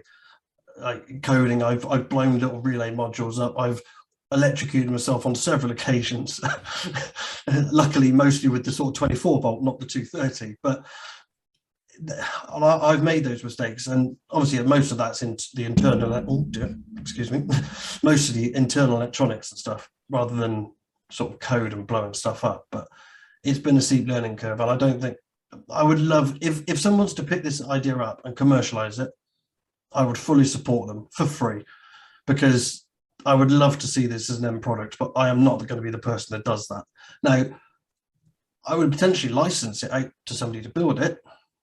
And as of yesterday, actually, because I got the letter yesterday, the part of the system that controls the ambient lighting and the algorithm is now patented. So I now own that patent for the control algorithm for the ambient lighting. Wow. Well, congratulations on that. That is amazing. That was, work helped me out with that. Actually, they funded it as well. So yeah, that was, so it's not a fully granted patent yet. It's still going through the process, but the patent pending has been granted for the concept and the algorithm design for the ambient lighting part, and the whole using the cloud type, specifically related to animal enclosures, not just general, because obviously it already exists for like hue lighting and stuff and Philips lights and stuff, but for this particular purpose, I own the patent for it. Now, I would quite happily license that patent for free to somebody if they were going to go and develop this as a product. I'm not in it for the money. There is no money in this. I know that for sure, because it's such a niche product at the moment, but at least I have control over it, in terms that it's not going to be somebody who's just going to take it and try and sell a module just to make money, sort of thing. Well, I'm happy to hear that, because I think if anyone listening, we would all want you to have some financial profit from this. If that was ever to happen, if anybody deserves this, it would be you. So I'm glad that there's a little legal protection there for you, and that does give you a good window to license it as well. If there's a brand that pops up that wants to run with it, that would be amazing. Yeah, I don't think there won't ever be something this complex. I don't think. I think a slightly, and I mean slightly simplified version, that would be a good starting point. But if they could build it in a way, because a lot of this, the electronics in this, especially around the heating part, are more or less identical to the components that are inside a microclimate. The components are all the same. It's all code and software. So if you can develop a product that can do the simple stuff in code with the hardware, there's nothing saying that you couldn't update the code as you develop it and build it and introduce new features slowly as you develop them. So it's certainly feasible. But again, 230 volt electronics costs a hell of a lot of money to productize. And that's the issue. And you think of all the money the hobby spends on the wrong things as well. Yeah. A lot of people have mentioned Kickstarter to me, but I couldn't ever commit to it. That's the problem. Yeah, I've seen I so wouldn't many want to. Kickstarters fail because of that. You get all this funding and it just becomes, funding is not the only speed bump, right? There's other things that, like you said, there's, who knows if people would even buy the product. So you could end up having all this money, and then that happened with Biopod, if anyone remembers Biopod. Oh, let's not talk about Biopod. Yeah, it was a perfect example of a Kickstarter that went haywire, and it sounded like a cool idea. yeah, it was just not well executed. No. So what would we say it might cost, like, what, 200 grand to get this done, sort of thing? Once the prototype's finished. Once I've spent another year or two playing about with ideas. Do you know what annoys me? Is that some of these larger YouTube channels, they've got way more than that scribbled away, because they're on more than that a month. And Shall I go and ask Mr. Bryan for £250,000 and see what he it's says? not even him. It's Snake Discovery. Snake Discovery could drop money on that if they wanted to. You can't expect one person. It comes down to the fact that I would not want to commit to it. I mean, I've got a full-time job. I've got 2 kids. I've got another one on the way. I've got animals to look after. I've got a life, and I can't afford the financial risk of dropping my job to do this full-time. So, Right. and then it's going to come down to time, and then it's going to come down to, okay, I'm now going to have to pay somebody else to code this in a way, and that's going to put the costs up. I mean, to be fair, if it ever went to a product code, I would write the code completely from scratch anyway, because at the moment you've got to bear in mind this is based on an Arduino. So this is running on an Arduino Mega at the moment. You couldn't sell a product that runs on Arduino Mega because it's an open source bit of kit and it's non-commercial. You cannot sell a product with an Arduino Mega in it as the control system integrated into your system. You cannot. So you would have, and none of the code that I've currently written would work on an on-chip board. So all the code would have to be completely rewritten to work on a very specific board that has been designed and built for this. And you're talking years of development to productize this. I think people really do not understand just how much effort goes into productizing something like this. And don't get wrong, I would love for it to happen. I really would. And I'm not going to say no, but certainly not anytime soon. Mm. Not with a new baby on the way. Yeah. But would it necessarily have to be you if you let someone like Microclimate run with it? That's what I mean. If it's just money, someone that had money could actually put money towards it, or you know what I mean? If you wanted it to happen, you'd make it happen. Trust me, I have put this to Microclimate. I've sat down there with Paul, and we've spoken about. I mean, Paul's known about this since I started the concept before I had the first podcast with Dylan. So we're always talking about it. We're always bouncing ideas, and his response is always, as much as we would love to, we will never develop anything like this because it just will not sell at the volumes that it needs to sell at. Mm-hmm. And the trouble is, the trouble is the price of a product is based on 2 things: the cost of development, so that's already going to be high for something like this, and the expected sales.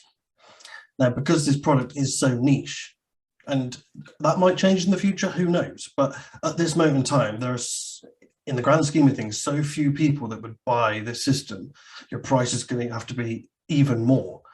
I mean, crudely speaking, I have spoken to Paul about developing this, and he said easily you're looking at £250,000 plus to productize it, with a price tag of probably close to £1,000, just because the sales expectation of it.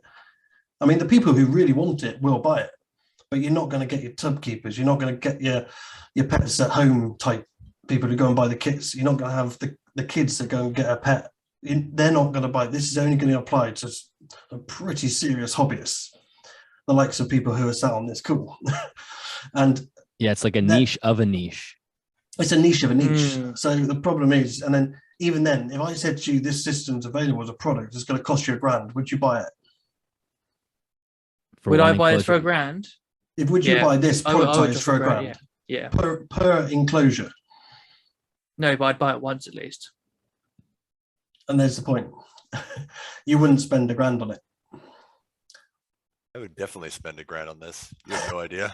You got more money than sense then, my friend. I know, right? But yeah, no, I'd already spent a ton of money on the one animal I do have. He's sitting right beside me, and it's just like, why not? You know, why not? I could do that. Don't get me wrong. If I had the money, I would. But we're not I mean, considering build it for people myself. that breed to pay for their hobby, though. So suddenly that price isn't that much. If I've put out like 2 clutches of king snakes and I've got like 40 animals at 200 quid each or whatever, MBKs, then suddenly dropping £1,000 on to reinvest in like upgrading enclosures isn't that much, is it? Is that a general consensus across the hobby? I mean, I'm just playing devil's advocate here because I know. Yeah. I know the cost this is going to cost to develop to a ballpark, and it's not cheap. You're talking hundreds of thousands at a minimum. But then looking ahead, I mean, even the microclimate themselves class the Evos as niche. So, because most people are going to go for the cheaper options like the Habitats or the thing, which haven't got the features. They may do a thermostatic job perfectly fine, but they don't have the features that the Evo has, like multiple set points or.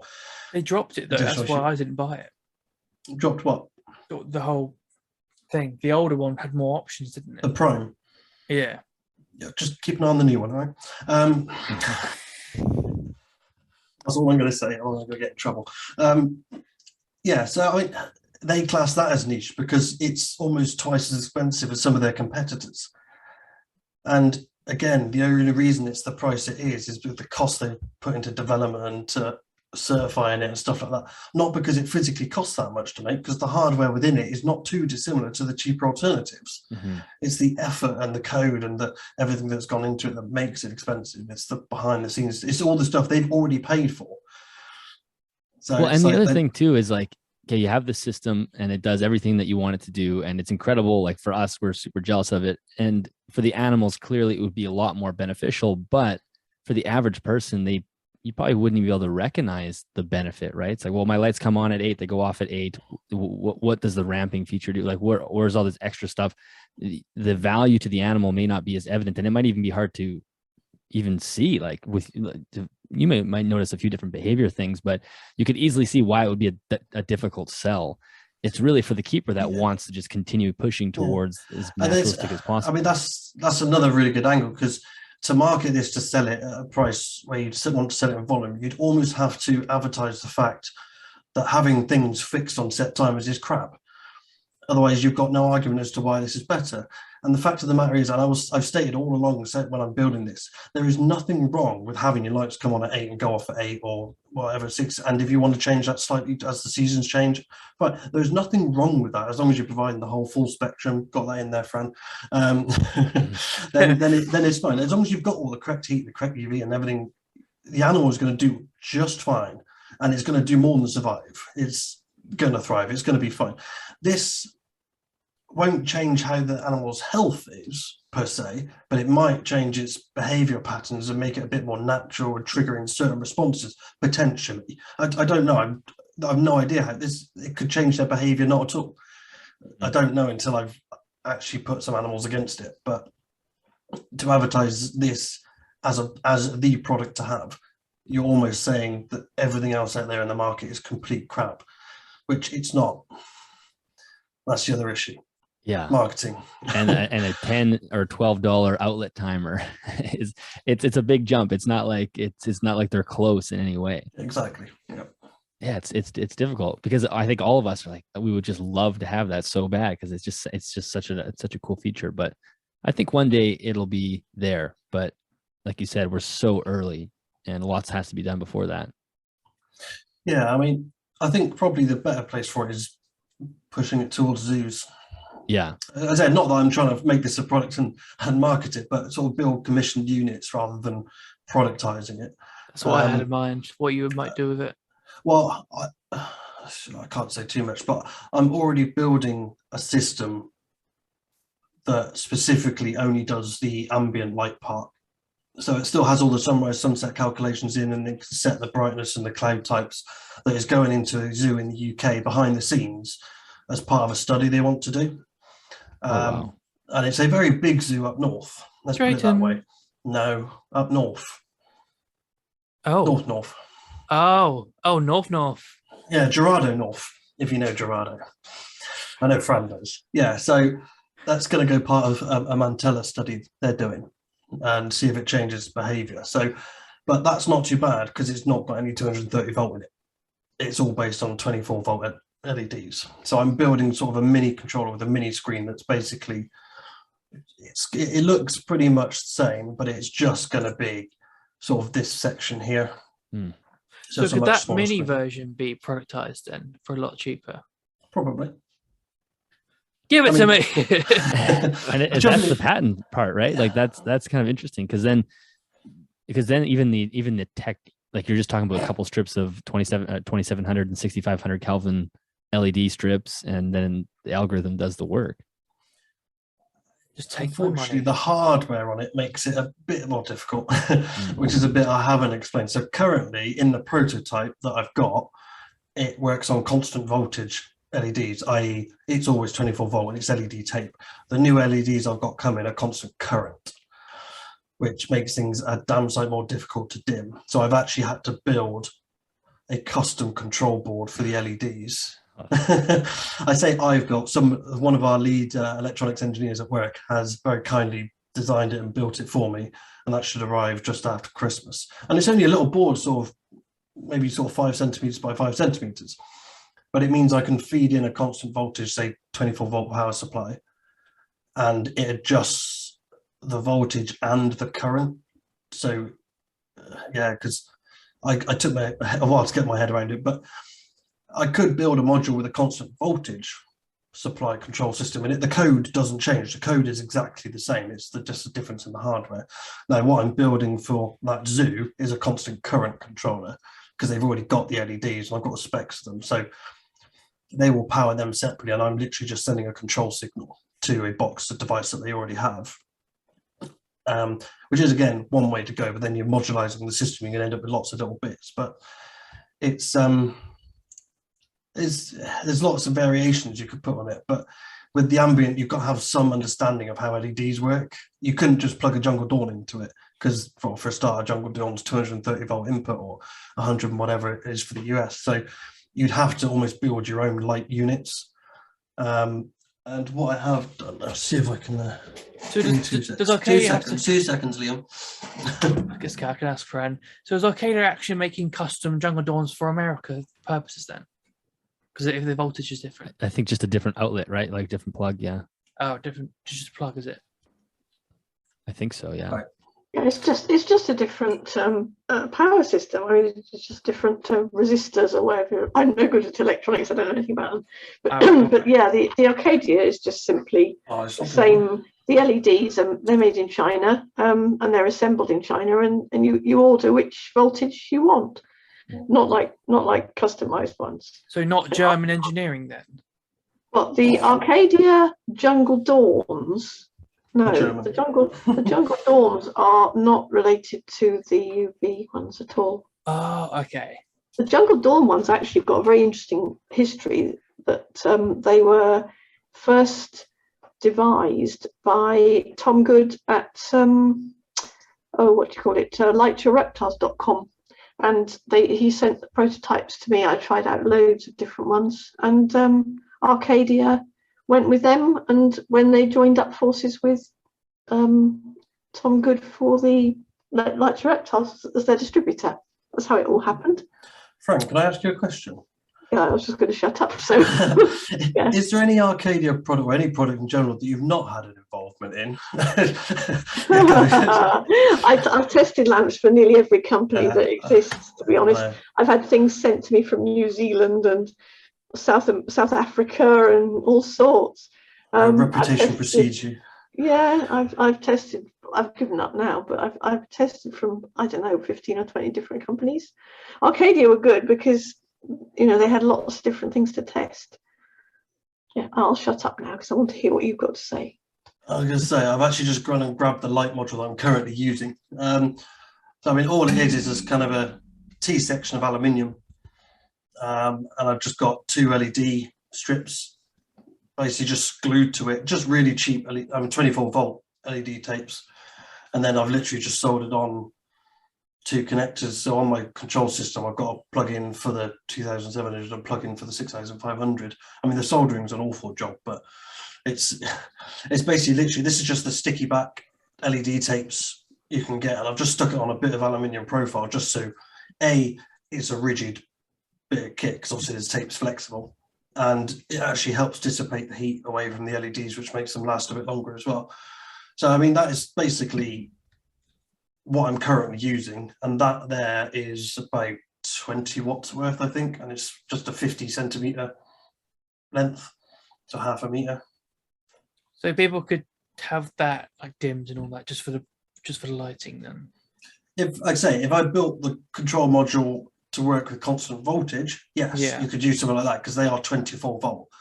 Whereas the constant current, the hardware is very different, because you've got to control current and voltage and all sorts of things. So the way, I don't know if anybody's familiar with what pulse width modulation, or PWM, which is basically how LEDs are dimmed. And what it does is it shuts off half the voltage partway through. And obviously the brighter you want it, the less it cuts out of basically the electronic wave. You can't do that with current, because the lights will basically just go like you visibly, you'd see them. The current, you have to adjust the voltage and then drop off part of the current, because they're not always going to be 24 volt. The voltage changes with the current that you put in, but you've got to supply a constant current at the same time. But if you adjust the voltage, you adjust the current. So basically, that's what makes the hardware so difficult, and why I have not done it. And I've got an electronics expert to do it. Because you've got to do all sorts of fancy stuff to basically adjust the voltage but supply the same current, and it just, you end up using, I couldn't find a light module out there that would take 8 amps times 2, which is what those LEDs will put out at 24 volts, 8 amps per channel.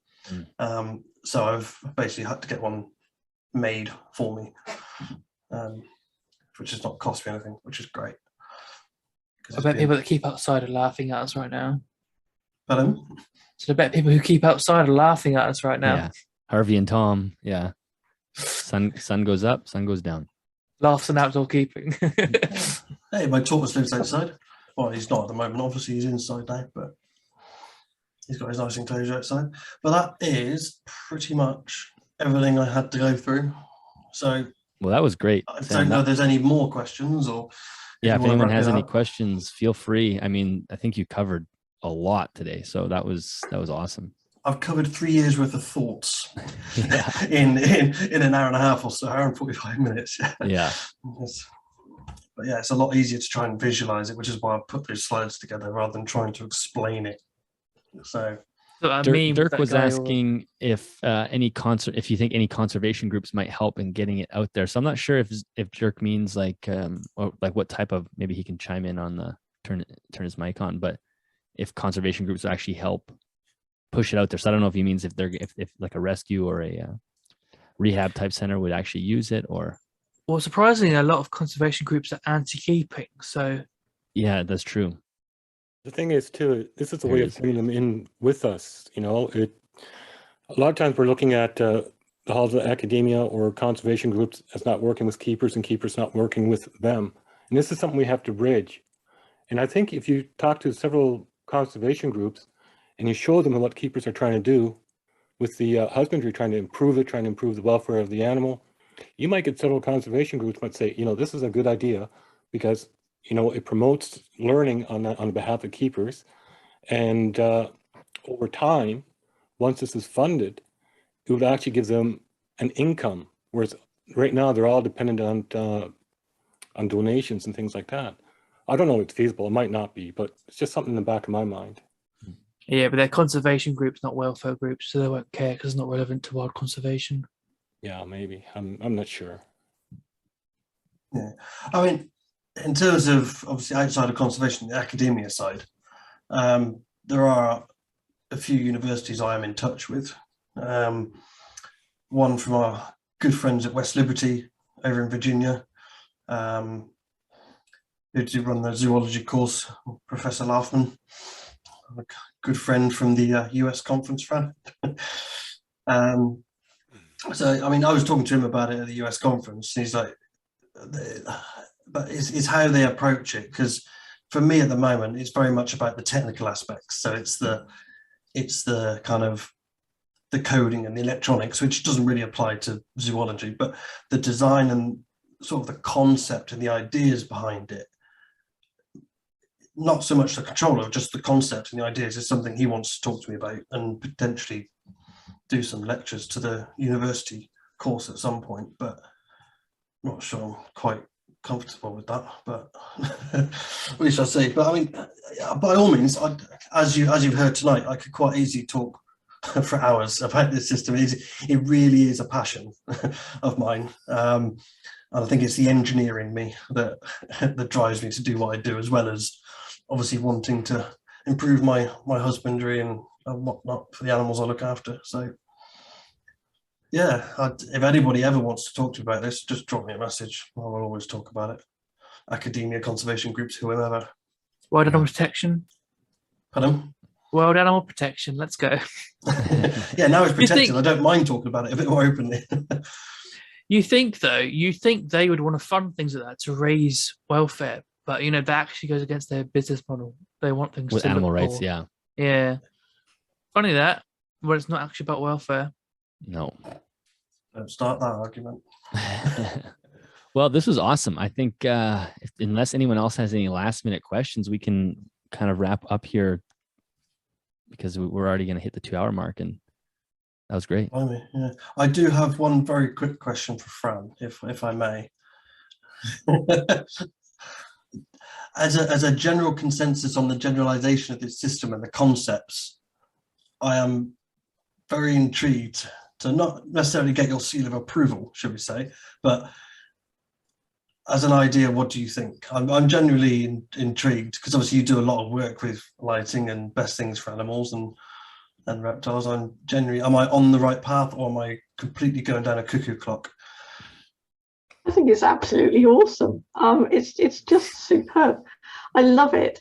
The sad thing is, I think that it's going to be far too complicated for the average hobbyist to use, because unless you provided pre-programmed options like Arizona, for example, or South Africa, people are really absolutely in your hands as to what you programmed into that, because they're not going to have a clue how to find out about daylight times and whatever. I mean, I could attempt it, because I've messed around with daylights and sunrises and sunsets and whatever, but I'm a bit freaky.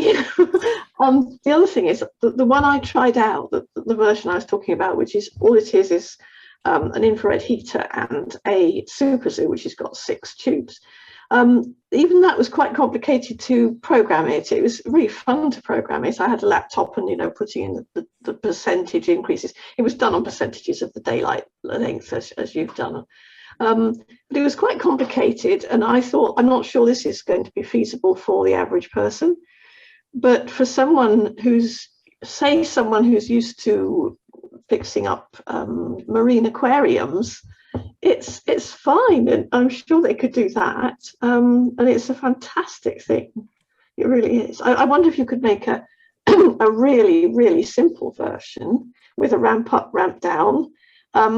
Just, you set the number of hours you want it to ramp up and ramp down. I think people could cope with that, and that would be marketable. Yeah, that'd be marketable. But this amazing thing where you can actually imitate a real life situation, it's awesome. It really is. Yeah. Excellent. I'll take that. Yeah, I completely agree. Yeah. It's the variability, the seasonality of it. It's just, and the fact that you get to be, you get to see the sunrise in the location of the animal. So you like you said, you don't have to look at the screen. You just know that, okay, the sun's rising around 7:08 today in Arizona. And that's just such a cool interactive experience with the keeper too. Yeah, hence the name and the logo of it, SAVC, seasonal astronomical aquarium controller, because that's what it is. It's seasonal and astronomical. So yeah. I mean, even if there was a product where it was just all compact, so you don't have to muck about all times and stuff, and it did the temperature amp up, you could time the UV coming on and did the brightness, and then even if it's just like morning end, and then you manually change it each season, even if there was one that let you do the entire day like that, a simplified version, I think that would already blow people's minds, let alone this. Yeah, well, the way I've written the code now is completely modular. So I can take bits of the code, so for example, the ambient light control, and as long as it's got the parameters it needs to run, it can run completely independent of everything else. So there's nothing stopping me creating modularized systems or cut down systems or simplified versions. So Cool. yeah, maybe one day, but I want to get this one finished first. For me, because at the end of the day, that's what it's for me. You said it was open source, right? The code you're using right now? No. Or no? I said I could. Okay, I could. could make it open source. If you ended up doing that, and people did take it on and they did take a look at what they could do with it, I'm sure other people would make like presets for certain areas too. So you wouldn't have to take that all on yourself, right? So yeah, I mean, I've thought about like having just like a web library where you can put in the latitude and longitude, and it might give you the parameters that you should use. So your max temp, min temp for certain seasons and stuff. That would take some work to build a library, but even generalized per state or per parts of a country would be absolutely fine. But yeah, it's certainly doable. Be nice to have money, wouldn't it? Yeah, if anybody wants to give me £250,000 to productize this, I would happily take it. Yes, I forgot to tell everybody this call is actually an investor meeting, and we're all sending Sam money. That was awesome. If we were literally the biggest channels on YouTube, you generally could like do a whip around between all of them. It's a shame all the biggest ones are rat keepers and stuff, don't care about this sort of thing. But could you imagine if it was the reverse? Eh? Well, when Dylan hits that 1 million mark, he can. I will help fund it. Throw some investment this way, yeah. Yeah. I like how there's no chance of me hitting the 1 million mark. It's just Dylan. Well, to be fair, he's way ahead of you, so he's going to hit it first. It's been great. Thanks for having me. Yeah, this is awesome, Sam. Thank you for doing all that incredible work at home and then bringing it to us here. This is super cool. So thank you. Very welcome. And as I said, if anybody, obviously this is recorded, Dylan, you put it out to your other members, don't you? So if there is anybody that's watching this afterwards that wants to fire a question, either message my Herp HQ page or just drop me a message personally. I no issues at all. Where do you post these? Do you post them as private YouTube? Yeah, it's just videos? an unlisted YouTube video. Yeah. So I mean, if you send me a link to that so I can see it, if people want to drop a comment on that video there, I can try and reply there as well. But by all means, if anybody's ever got any questions, I'm always happy to talk about this. Just don't ask me for the code, because you will just get blocked. Like the hundreds of people who ask me every time I post about it. But, now you got that patent, so you can send them a cease and desist with it. Awesome. Well, excellent. This is it. We'll end this meeting now. Thank you for everyone who came. Dr. Baines, thank you so much for dropping in as well. This was fantastic. Thanks a lot. Thanks, you guys. Cheers. It was really, it was really cool. Nice. Cheers. All right. We'll talk to everybody Thank you, later. everyone. Bye-bye. Bye-bye.